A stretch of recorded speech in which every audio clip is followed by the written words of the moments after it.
നമുക്കൊരു liver fry ഉണ്ടാക്കിയാലോ? എന്നാൽ ലിവർ ഫ്രൈ ഉണ്ടാക്കാൻ വേണ്ടിയിട്ട് ലിവർ മാങ്ങയായിട്ട് മാത്രം വാങ്ങാൻ കിട്ടുവേ.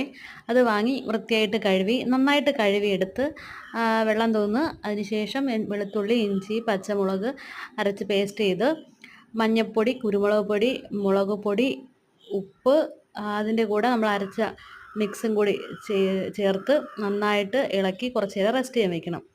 അതിനുശേഷം ചീനിച്ചട്ടി അടുപ്പിൽ വെച്ച് എണ്ണ ചൂടാകുമ്പോഴത്തേക്കും കുറച്ച് കറിവേപ്പില ഇട്ടിട്ട് കുറേശ്ശെ പറക്കിയിടാം.